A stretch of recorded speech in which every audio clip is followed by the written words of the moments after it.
नमस्कार दोस्तों, आपका हमारे चैनल में स्वागत है। अहोई अष्टमी व्रत की कथा, पूजा विधि और उद्यापन विधि। अहोई अष्टमी व्रत अहोई आठे के नाम से भी जाना जाता है। यह व्रत कार्तिक मास की अष्टमी तिथि के दिन संतानवती स्त्रियों के द्वारा किया जाता है। अहोई अष्टमी का पर्व मुख्य रूप से अपनी संतान की लंबी आयु की कामना के लिए किया जाता है। कई जगह यह व्रत उसी वार को किया जाता है जिस बार की दिवाली रहती है। अहोई अष्टमी के दिन व्रत करने वाली माताएं प्रातः उठकर स्नान करें और पूजा पाठ करके अपनी संतान की दीर्घायु और सुखमय जीवन हेतु कामना करती है और माता अहोई से प्रार्थना करती है कि हे माता, मैं अपनी संतान की उन्नति, शुभता और आयु वृद्धि के लिए यह व्रत कर रही हूँ।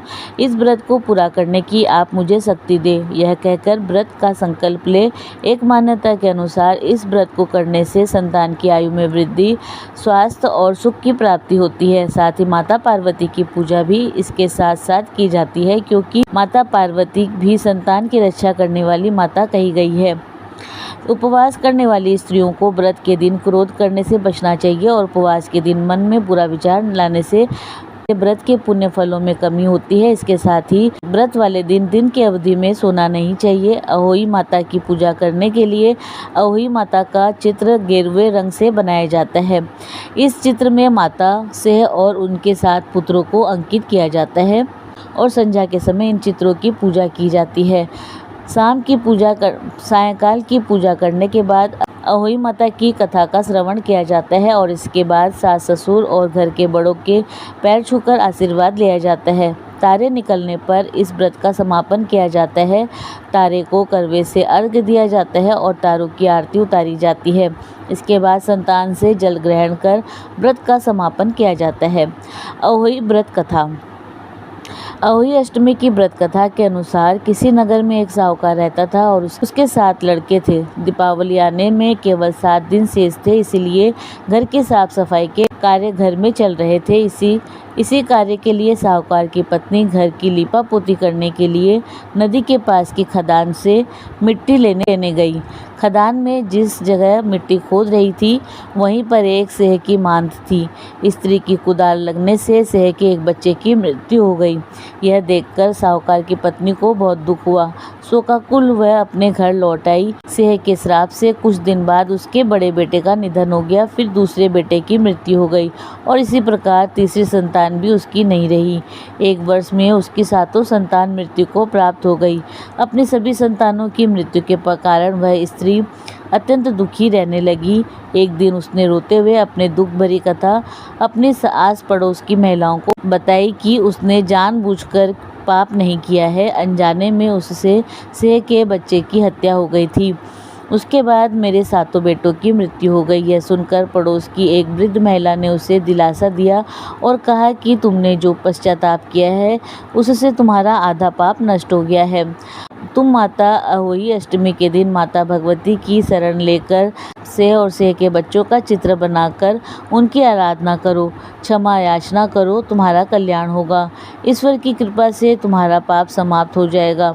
साहूकार की पत्नी ने वृद्ध महिला की बात मानकर कार्तिक मास की कृष्ण पक्ष की अष्टमी तिथि को यह व्रत किया और माता अहोई की पूजा की। वह हर वर्ष नियमित रूप से ऐसा करने लगी। समय के साथ उसे 7 पुत्रों की प्राप्ति हुई। तभी से अहोई व्रत की परंपरा प्रारंभ हुई। अहोई माता की आरती।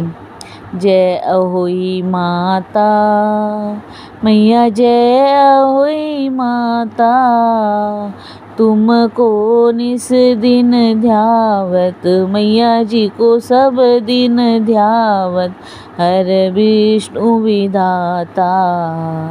जय अहोई माता।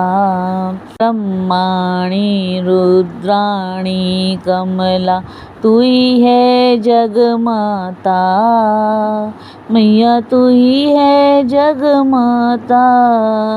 सूर्य चंद्रमा ध्यावत, नारद ऋषि गाता। जय अहोई माता। माता रूप निरंजन, सुख संपत्ति दाता, मैया सुख आनंद दाता। जो कोई तुमको ध्यावत, मैया जी को जो कोई सेवत, नित मंगल पाता। जय अहोई माता, तू ही पाताल बसंती, तू ही है शुभदाता। कर्म प्रभाव प्रकाशक, जगनिधि से त्राता। जय ओम जय अहोई माता। जिस घर थारो वासा, वहीं में गुण आता। कर न सके सोई कर ले, कर न सके सोई कर ले, मन नहीं धड़काता। जय अहोई माता। तुम बिन सुख न होवे, न कोई पुत्र पाता। खान पान का वैभव, खान पान का वैभव, तुम बिन नहीं आता। जय अहोई माता।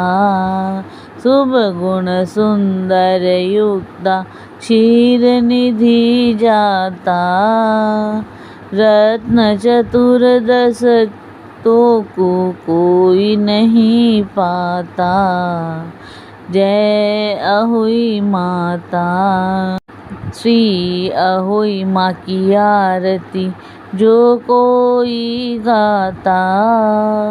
उर उमंग अति उपजे, पाप उतर जाता। जय अहोई माता, जय अहोई माता। बोलो अहोई माता की जय। अहोई अष्टमी उद्यापन विधि। वो जिस साल पुत्र उत्पन्न हुआ हो अथवा जिस साल उसके पुत्र का विवाह हुआ हो, उसे उस साल अहोई माता का उद्यापन अवश्य करना चाहिए। इसके लिए एक थाली में 7 जगह 4-4 पूड़ियाँ और हलवा रखना चाहिए। इसके साथ ही साड़ी और ब्लाउज पीस और कुछ रुपये रखकर श्रद्धापूर्वक अपनी सास को उपहार स्वरूप देना चाहिए। उसकी सास को चाहिए कि वस्त्र आदि को अपने पास रखकर शेष सामग्री हलवा पूड़ी आदि को अपने आसपास पड़ोस में वितरित कर दे। यदि कोई कन्या हो तो उसके यहाँ भिजवा दे। दोस्तों, इसी प्रकार और भी रोचक जानकारी के लिए आप हमारे चैनल को लाइक शेयर व सब्सक्राइब करें। हमारे चैनल में विजिट करने के लिए धन्यवाद।